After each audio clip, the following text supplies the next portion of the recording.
There we go. How's everyone doing? Doing well today. What's going on? Welcome back to Beyond the Forecast. Full house. Yes. And we have Don Slater on the show this week. This is going on the internet, right? So it's not real. I'm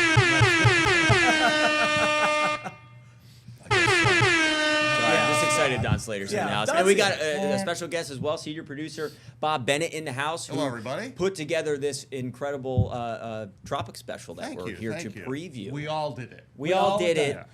We all did it. And of course, Brian Michigan not here, Jeremy Wheeler not here. Can't fit all of us in the studio. We can only have Big we part only of the four- Hurricane we only have special four- as well. 4 cameras. So you can see the Tracking the Tropics special on the Wavy Plus app. If you're wondering, you can find it on demand at any time as we go forward. So as we go into the rest of the month of May, into hurricane season, June and beyond, you can find that. It's a great special because we talk about a lot of different topics, from the history of storms in our area to the prediction for this hurricane season to models to beach erosion and storm surge. Communication, preparedness. And it's not just like, this is boring. No, it's actually, it was really cool to watch. It was fun to watch. We had some fun doing it, and I say that under quotations, right? Because it was enjoyable. It was Well, absolutely. who didn't have fun? It was a great podcast. But yeah, it's enjoyable to do that, especially when we get to put things together and kind of see how everybody puts them together too. Yeah, and I think we're just going to start off with the history part because Yeah, why not? When I was sitting here watching this piece, because I didn't watch anyone else's, I kind of just saw the general kind of synopsis of what everyone's doing. But when I sat down and watched, Don, your piece was really fun to watch with the history because it's so fascinating how different areas in Hampton Roads have formed or across North Carolina, how those land masses have changed because of past storms. Yeah, past storms, and we think of past storms in our memory or in contemporary history, and our history goes back to about 1933 in terms of looking at the biggest storms. And 1933 was the biggest storm when we had a storm tide of around 10 feet. So you think of Isabel, which was what, 7.8, I believe? Yep. And that was big, and that lasted all day long. Well, you think back to 1933, and none of us can, but our grandparents and great-grandparents certainly could, because, again, that 1933 storm was way above average. There was Isabel below that. So, again, you think of those, and those were historic storms. But you go way back in history, and we go back into the 16 and 1700s and the 1800s, and we're talking about 12 feet storm tides. So storm tides that are just ridiculously high. I mean, just unbelievable compared to what they are to those storm tides of recent history. And ones that shaped the coastline, created inlets, created Willoughby Split, changed the way the Outer Banks are lined up, and all that. But kind the of thing stuff. about that is, statistically, they don't happen that often. Right. Yeah. You know, we haven't seen one like that in 400 years. In some cases, where we've seen a 12-foot or 15-foot storm tide. But statistically, they happen. Yeah. So if they happen then, they can happen now. So you've got to be aware of that. The best part is that the home video that you took in 1667 was fantastic. It was there. So it's in the show. Yes. I'm wearing a tri-corner hat and a wig. Didn't you interview someone I for was just about to say that. a past hurricane special or piece that you did many years ago, let's say 20, 30 years was ago, from the 33 hurricane? It was the Didn't you interview 33 someone? hurricane. Yeah, It was the 33 I hurricane. interviewed. I remember I interviewed a woman who was a child, but who remembered well what the 1933 storm was, and how it flooded. Ocean View was the big resort strip at the time. There was no real Virginia Beach resort strip. There was a hotel out there and some structures out in Virginia Beach. But the big resort strip was at Ocean View. And that 1933 storm, the danger of that one was that of course, the dunes had been bulldozed. At Ocean View, because everybody wants a nice view of the water. Well, the first line of cabins, and I'll just do it this way, the first line of cabins got knocked down by the surf. you think of the rise in tidal height, but then you've got waves on top of it. You think of what waterways. If you pick up like a trash can full of water, that's extremely heavy. Now think of 12, 15-foot waves on top of that rise in tidal height, and that knocks down that first row of cabins, cottages along Ocean View. I think we actually have a couple images of that. There in are. the show. Yeah. Well, there the are thing some about images. it was that for Ocean View in 1933, the second line of cabins, not even a street between them, just a yard between them, that second line of cabins basically got knocked down as well, not only from the waves, but from the debris from the first line of cabins. So those were basically destroyed too. And then finally the waves dissipated by the third line of cabins, and they got damaged badly, but they didn't get knocked out. Wow. So there are all kinds yeah. of things to think of in terms of structures and in terms of people and in terms of individual storms. Well, Each storm is different. I was thinking of a title like that too. It's like now that you look at all the lines of homes that are there now, Yeah. still, if that something like that came up, that'd be a huge problem. Yeah. Well, the thing about it, once it starts hitting things, but it's going to hit things and knock them down. You know, it's And then gonna- those are going to hit other things. So, yeah, yeah. and that debris is going to hit other things. So, you think of stuff like that too, structural things like that that have happened in the past. The tide is the biggest thing in terms of. And we really- always talk about too in our forecast. We also what's fascinating is that it doesn't have to be a hurricane. I mean, this list. Was that the storm actually sat over the top of us for I believe 3 high tide cycles, And it just so a piled up day the and a water. It half. just piled so up the it didn't water. wasn't Yeah. moving through. Yeah. It sat over the top of us. Yeah. So the high tide came up, but low tides didn't really drop on down all that much. Yeah, The it stayed next high elevated. tide Yep, it stayed was, elevated. was Yep. coming up even higher. Which Yeah. is what's different from the '09 nor'easter, because that we went through several tidal cycles with that, but at least it went down and came back up Yeah. again. Down and But went still, back. it was Yeah. still a lot for I think it was 2 days or something. It sat off the coast. Yeah. Yeah. All right, we're going to take a quick little break here, and then when we come back, let's talk about the behind the scenes of actually producing a special Yeah. here. A little bit about what goes into that. That's why we've got Bob here to talk us through that. So we're going to take a quick little break, and then we'll be right back in just a few. All right, how's everyone doing? We're back. Doing well. Doing well. Doing well. We're So back. putting together a hurricane special, you have all the elements. Of course, everyone wants to know what the forecast is going to be. We want to look at some of the maybe past storms, but how do you put that together?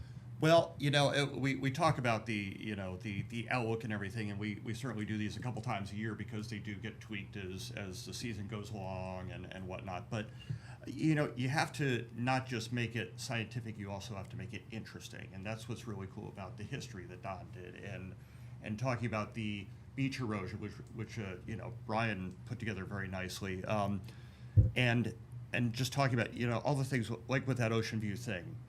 So how does that happen with beach erosion?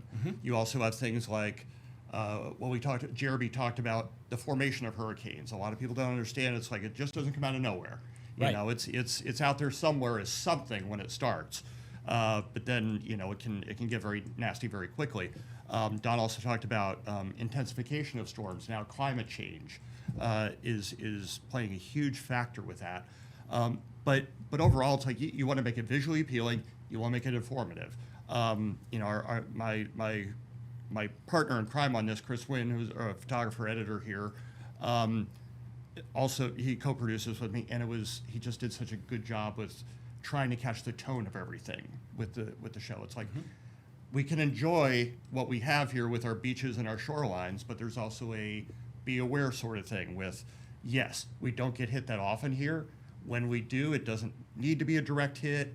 It doesn't, it can just skirt by us and still cause a lot of issues. Doesn't even have to rain. Right, right. I mean, yeah, around here, it's like you can get the moon can cause the tides to go up. Yeah. And Always cause does. problems. Always So, does. yeah. So, so it's kind of a, I don't want to call it a mishmash of things, but there are a lot of different elements that went into producing this. And it really, when it came together, it was awesome. Plus, you're herding cats. Yes. Yeah, yes. for sure. Five All five of us. meteorologists. Five Yeah. meteorologists. All working different schedules. 5 meteorologists, You gotta put up different with me. schedules. Yeah, well, that's we'll talk offline about that. But no, 5 meteorologists, a photographer. We've got to get time on our schedules. We want to make sure that everything looks good and focus in on certain things.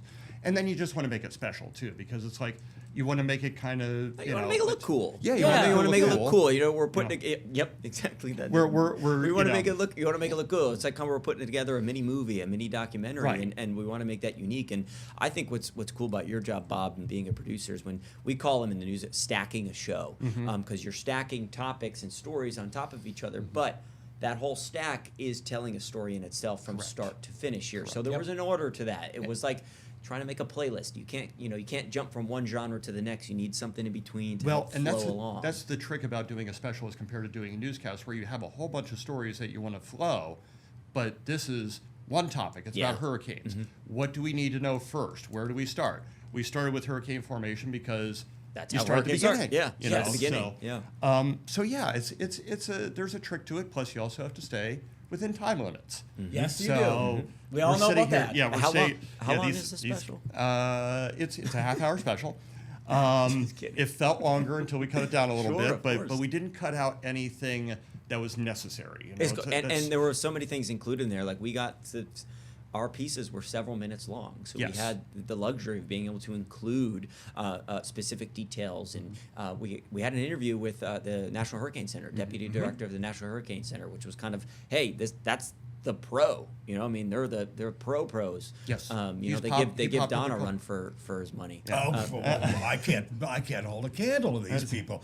These people have been studying tropical meteorology. And the progress for of the their cone lives. has just been insane. The progress of the forecast cone, how they gather the data, it's just been incredible. So it's really cool that they make themselves available for us to interview them and pick their brains as we get closer and closer to hurricane season. Well, and part of what you did was, we one of the stories we put in there was nothing is an exact science when it comes to meteorology or weather or anything An like exact that. science, yep.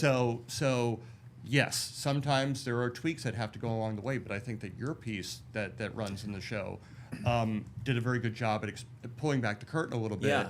on. Yeah, it's not exact, but it's getting more exact as time goes on. And what's tough now is, I mean, we are all so used to getting information so instantly, and we kind of are losing our patience. And I don't know if people have now patience for something that's beyond 7 days out, and they want an answer for it. And it's like there is no exact anscer for that, especially with hurricanes. Sometimes with tracking tropical to get systems. here, it takes 2 weeks for a storm to form. yeah. To get Well, here.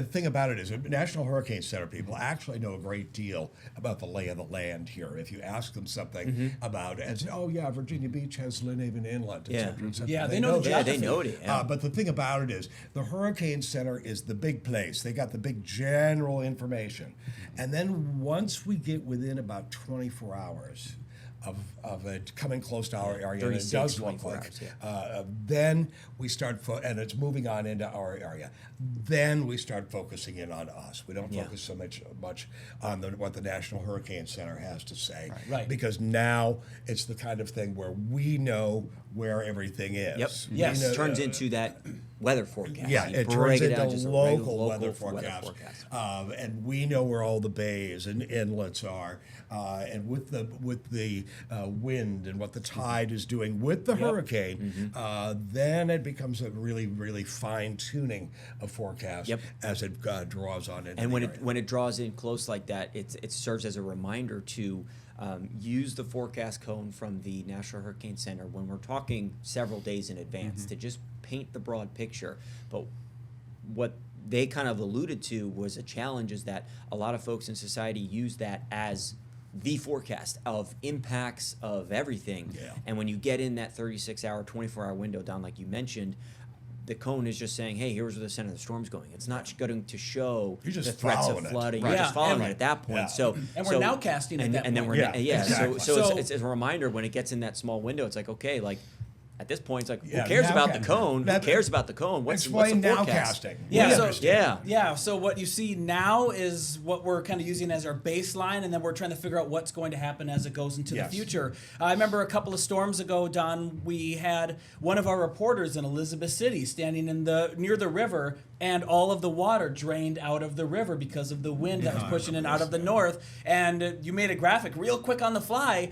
showing that the wind direction is going to change and that water that would rush back in. So kind of as a warning, don't go running into the river looking for coins and things because the water is going to come rushing back in as the wind changes direction. That's one example. Another example could just simply be where we see the rain that's training over an area and we start to get a risk for flooding. That can occur too. Yeah, but the thing about it is, too, every hurricane is different. When it moves on in, we may think, somebody else may think, oh, okay, well, it looks like it's going to do this, just like such and such past hurricane. Each one of them has These are all surprises. different, I can remember a little storm, not that big a storm. It was a tropical storm, Isaias. Yep. I thought I'd never have to say that again. Hey, well, you nailed it.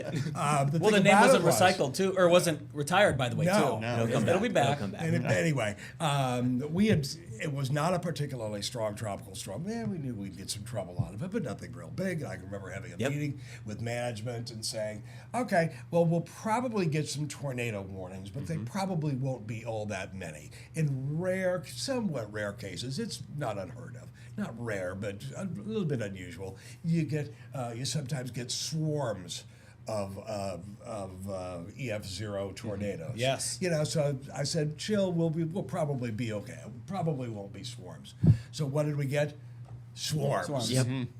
So that evening we got just tornado warnings like crazy People and had damage. That one downtown Suffolk made a lot of, Yep. caused And a there was, lot of damage. wasn't there a couple in Norfolk that situation as well, or at least there's tree damage because I followed that storm up I-95. That was right before I was moving here, and I was touring some homes with the realtor. Realtor or realtor? Realtor. Realtor. There we go. I know that's a big one. And driving around I know town. people say realtor. It's a An realtor. extra letter there. Sorry. It's realtor. But driving around the area was my first look at the area, and I was, oh, look at all these trees down, you know. And I was just because I was watching all the warnings about 12 hours behind him driving up I-95. When you Wow, talk look about at things all like this. trees down, there was nothing worse with trees down than Isabel Oh, because it had been such a rainy summer, and then Isabel came through, and even though that was only a tropical storm, a high-end tropical storm, I think when it finally got here, Yes. but it still caused so much damage. Well, the thing about it was that the water came up at around 8:30 in the morning with Isabel, and it just didn't go down all day. So it was all day with these trees with their roots in mud. Yep. In thin mud, and that Saturated wind, soil. that wind stayed up all day, and it did peak as the eye of the storm, or what was left of the center of the storm, moved on by to the southwest toward Emporia. As it moved toward Emporia, it started really picking up in terms of the strongest And just winds. the path of it, you look, it's the right side of the system, the Yep. right front quadrant, the winds and the direction of them were just a perfect alignment, funneling into the bay, funneling up the sound of the Albemarle Sound, and just kind of congealed into the area. So it was just the way and the direction of that was. I mean, this wasn't landfalling in Norfolk or landfalling in Hampton. It was just to our south, but the direction it came in with the alignment of the winds was just kind of a perfect recipe for a flooding like that. Flood surge Plus the event. thing about it was that with a storm that was as strong as that, which is not that strong, Right? you know, At you that wouldn't point, expect- yeah. you wouldn't expect tides to be as high as they were. and they got high. They got got up. real high, but the thing about it was that the storm itself had been much, much stronger the day before, so a lot of residual rise in tidal height was flowing along out ahead of it. And plus we had really, and on that map there, and I can't reach over and show you the map, but anyway, we have a lot of southeast facing inlets. The James River, the York River, the Rappahannock River, all of the rivers right along the north side of the Albemarle Sound, all of these rivers face to the southeast. And that's where we had the strongest flow of water and wind. So it really did a number on lots of these rivers. Pocosin, for example, got really nailed by Yeah, that. Pocosin. If you look up what the meaning is, it's a Native American word. You know what Okay. it is? No. Pocosin. Yeah. Big swamp. Wow, swamp. and Yeah. they got swamped. Yeah. At, Yeah. That's swamp. Isabel. That's They what, got that's what swamped. Pocosin means. Didn't know yeah. that. Yeah. Perquimans County. You know what the Native American word for that is? No. Land of beautiful women.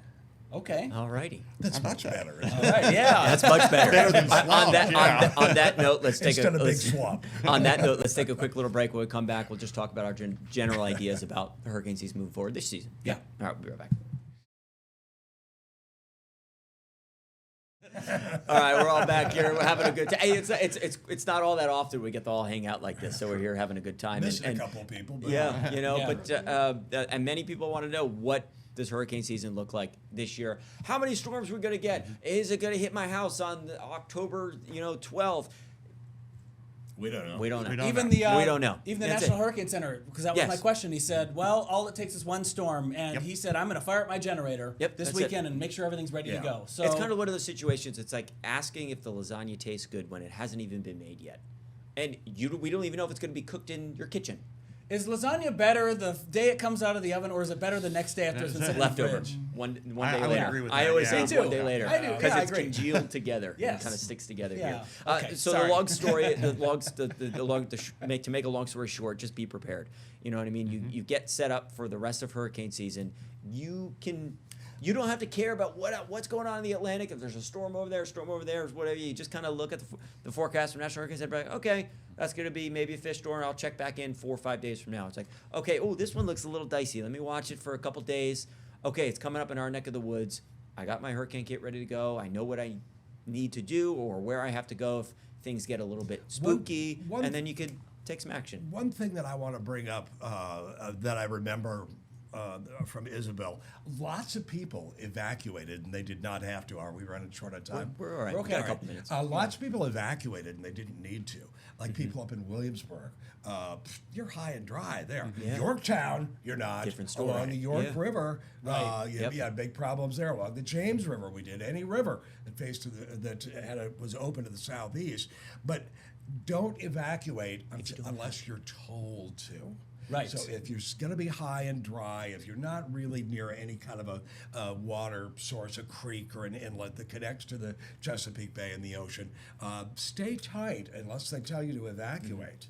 Because you're going to be a lot safer, a lot better protecting your home and your property and not being out of the road, a crowded road, Yeah, and making the road more crowded yourself. Yeah. So be prepared to ride it out. Most of us should be prepared to ride it out in our own home, on the first floor of our own home, but not upstairs. There's too much wind up there. And when we're in the midst of the storm, at that point, the dangers could be for flash flooding from the heavy rain or for tornadoes, Yeah. depending on what part of the storm is nearby, or tidal flooding. But that's kind of a slower process, Yeah. too. So we can kind of predict. We know the time the tide's going to happen. We may not know the specific height. We can get a general idea on how high it might be. Yeah. But that's one thing that we always have to remember when we get into the storm, when it's on top of us, because I know there's some that are very nervous when we have hurricanes or chances for severe weather. During that time, we'll let you know if we're seeing tornadoes, if we're seeing changes to that forecast for the tide, so we can keep you safe. And rainfall amounts and all that kind All of that. stuff. Yeah. Yep. Yeah. And Know what you need with you. Know your evacuation zone. Those are two If of the you most have to important things. evacuate. Yes, if you do. Yeah. But Yes. you should still know your Just zone should know anyway. it anyway. Know your flood zone. Flood zone, know your Yep. flood Yeah. zone, your evac zone, like you said, and what you need. And the thing is, with climate change, those zones keep changing. Yeah. Yeah, they won't update those maps. They won't change that fast, but they will change by the end of. What are you guys like? You're in your 20s. You're 22. your early 20s. 30s, yeah. I'm in my 90s. Yes, Don and I are the old guys. Well, I'm a lot older. but by the end of your lives, those zones will change. By the end of my life, I got 2 weeks. Okay, we're not going to leave it at that. Thanks for watching, everybody. But the most important thing is watch the show, learn from it, and you'll just see a whole lot of cool stuff. And too. you know the answers to this. Well, where can we watch it? We can watch it on Wavy Plus. Is it available now? It will be available. Should Yes, be it is available available right now. now. Yes, Yeah. it will be on demand all season long. We also have some broadcasts that we'll make sure to put up for you on the that actual happen over the television. weekend. On Wavy, on Fox 43, and on CW. We'll post those later in the week, and yeah. But we'll keep that's reviewing the this stuff too. Great part about this Wavy Plus app is that when things get put out there and they go, they debut a new episode, then they're on demand. And Yes. you could just Yes. go click them when you want to watch it when you can watch it, which is awesome for a hurricane special like this. You can watch it now, and then when hurricane season starts up, watch it again. Put it Or on like, repeat. Put it on repeat. When Yep. sun- Loop yeah, it in the when- background. when- Loop and it when it back, gets yeah. when it gets close, watch Yep, again. there you go. So. Yeah. Good refresher. Good So stuff. That's what we have for this week on Beyond the Forecast. Next week, we're going to be talking to an astrophotographer about taking images of galaxies. So, yes, the fun stuff keeps coming. Somebody's already excited. Oh, yeah. Hurricane season begins, we know, in just a couple of weeks on June 1st. So we'll keep you up to date as hurricane season starts and as it concludes. Thanks for joining us.